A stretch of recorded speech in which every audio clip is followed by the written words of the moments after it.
อาอายสุดใจดีมือนี่ได้กระทำความดีอีกแล้วกราบทักทายสบายดี FC ทานผู้ชมทั้งหลายมาพบมาพอกับค่อยเจบอเราในคลิปนี้มาในช่วงแรงทานผู้ชมหลังจากมือเศร้านี้ลงไป3คลิปแล้วก็หายจ้อยไปบางคนก็ว่าเจบอเราถึงขั้นหายสับแนวนั้นแนวนี้โอ้ยยังบ่ได้ไปใส่เด้อทานผู้ชมเพราะว่าเจบอเราต้องไปทำมาหากินปัจจุบันนี้เลิกการเลิกเวียกเลิกงานแล้วฮอดโมงแล้วก็เลยยีบกลับบ้านกลับซองมาทักมาทายบรรดาแฟนๆ FC ทุกคนนะโดยเฉพาะ FC ฮักแพง FC องอิงและก็พิเศษคือ FC ของน้องอาอายสกุลนาพรมาพบกันค่อยคำย้ำแรงแบบนี้ทานผู้ชมมีเรื่องราวข้อมูลข่าวสาร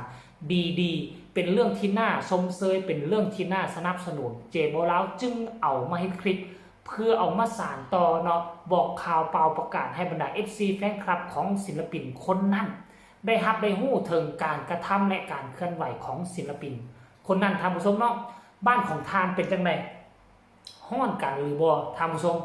แต่สำหรับบ้านของเจเบาเล่านี่ปัจจุบันนี้อากาศประมาณ38องศาเด้อบ่รู้ว่าพี่น้องทั้งฝั่งไทยเป็นจังไดแล้วพี่น้องทั้งลาวใต้ลาวเหนือได้เป็นจังไดแต่ขั้นกรณีว่าลาวเหนือนี่มีประมาณ2แขวง2จังหวัดนะคือผงสาลีแล้วก็เสียงขวาง2แขวงนี่จะบ่มีฤดูร้อนเลยท่านผู้ชมร้อนสุดก็สิอยู่ในราวๆประมาณ20องศา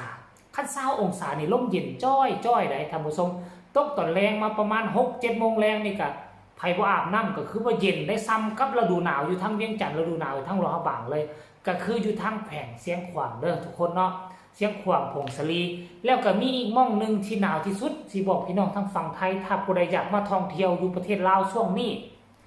แล้วก็แม่นให้ไปเที่ยวลาวใต้เด้อทั้งจำปาสักมันจะมีอำเภอหนึ่งหรือว่าเมืองหนึ่งเนาะเป็นที่ปลูกกาเฟที่ใหญ่ที่สุดอยู่ในประเทศลาวเฮาคืออำเภอปากช่องเนาะอยู่ไทยก็มีปากช่องแต่อยู่บนนี้เขาเอิ้นว่าเขตภูเพียงบริเวณเมืองปากช่องเป็นภูไฟเก่าที่ปลูกกาแฟอยู่ที่นี่เป็นอันดับ2ของโลกที่เป็นกาแฟที่ดีที่สุดเด้อท่านผู้ชมเนาะเอาคลิปนี้ก็เอามาฝากมาต้อนกันเพียงซ้ำนี้เรื่องราวภายนอกเกี่ยวข้องกับบ้านเมืองลาวของเจบอลาวกลับคืนเขามาสู่หัวข้อลักของพวกเขาว่ามันเป็นไปเป็นมาคือจังไดน้องอาอายนี่นะมื้อนี้สร้างอีหยังขึ้นแล้วสร้างตำนานบทใหม่บ่แต่สำหรับเจบอลาวคิดว่าน้องสร้างตำนานบทเก่าหั่นแหละเนาะที่ผ่านมาเฮาเห็นน้องเคลื่อนไหวลักษณะแบบนี้ใจบุญสุนทานบ่แต่เฉพาะกับคนบ่แต่เฉพาะกับมนุษย์ด้วยกันแต่น้องนั่งใจบุญสุนทานเกี่ยวกับสัตว์สาวาสิ่งบ่ว่าจะแบ่งเขาเอิ้นว่าแบ่งหมูปิ้งเนาะแบ่งหมูปิ้งให้กับน้องสุนัขก็เคยให้มาแล้วเนาะแล้วมื้อนี้น้องก็ได้ไปพบไปพ่อในช่วงระหว่างการเดินทางท่านผู้ชมเนาะทุกๆการเดินทางถ้ากรณีว่าสถานที่แสดงมันไกลแน่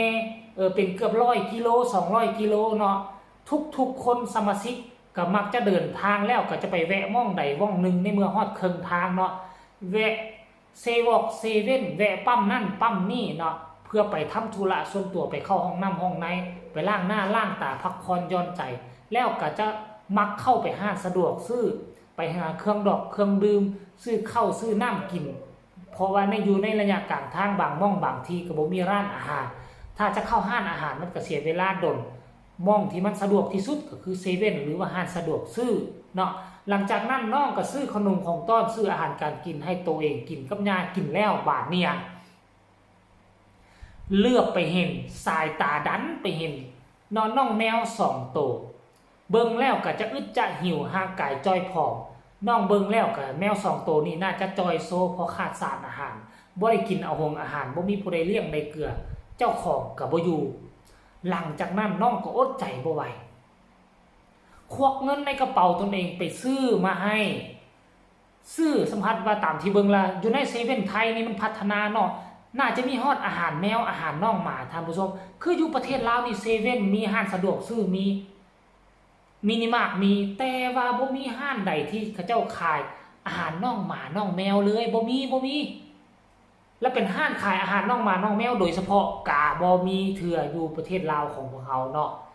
มีแต่มูลนิธิของฝรั่งอยู่หลวงพระบางมีห้านหนึ่งเป็นมูลนิธิของฝรั่งท่านผู้ชมเนาะหลังจากนั้นน้องอายได้ไปซื้อให้แมว2ตัวนี้กินแมวตัวหนึ่งอยู่ทางด้านลานจอดรถน้องอายว่าแมวตัวนั้นบ่กินแต่แมวตัวสีดำนี่กินว่าซั่นเบิ่งน้องเลยคือสิหิวโซหลายจอยผอมน้องคือสิหิวแห้งกินเอาว่าซั่นตามที่ค่อยเบิ่งแล้วเป็นเนื้อแผ่นมันเป็นเนื้อบดเนาะค่อยเคยเห็นตัวนึงเป็นอาหารน้องแมวอันนี้แหละคือหมายถึงบุคคลที่มีจิตใจเอื้อเฟื้อเผื่อแผ่ไปเบิ่งคลิปนี้จัก30วินาทีแล้วจึงมาพ้อกันนะท่านผู้ชมว่าน้องอายซื้อแท้บ่ฟังจากปากน้องอายเลยไปชมกันเลยไปช่วงเช้านะคะเวลาแบบมันเจอน้องหญิงอยู่หน้าเซเว่นก็เลยซื้ออาหารมาให้น้องกินเพราะว่าตัวน้องไม่กินอ่ะเสียใจ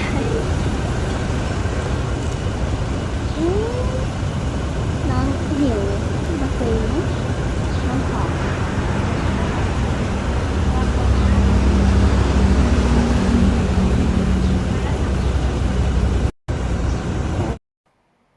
ทุกคนเห็นกันแล้วหรือยังบัดนี้เอ้า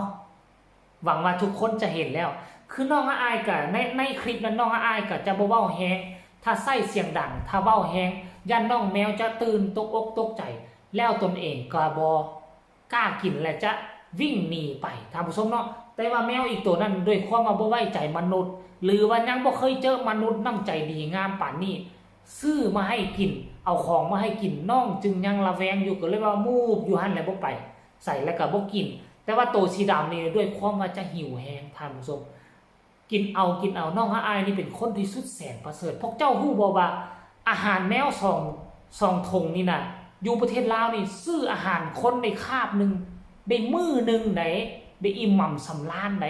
เพราะฉะนั้นแล้วแมนยูว่าถ้าเทียบใช้เงินบาทไทยถ้าเทียบใช้คนไทยว่ามันอาจจะบ่แพงแต่ว่ามันเป็นเงินกีบเงินลาวนี่อาหารเป็นมื้อพุ่นใดเพราะฉะนั้นแล้วโอ้โห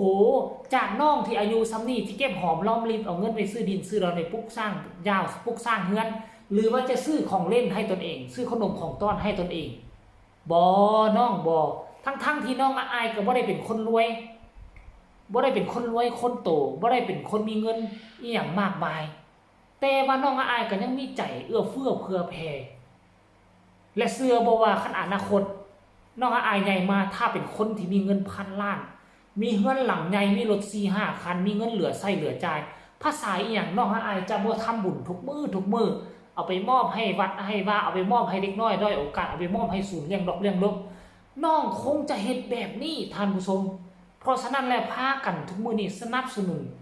ฝึกฝนรอหลอมเนาะสนับสนุนน้องอายให้ก้าวไปเป็นผู้ใหญ่ที่มีจิตใจเอื้อเฟื้อเผื่อแผ่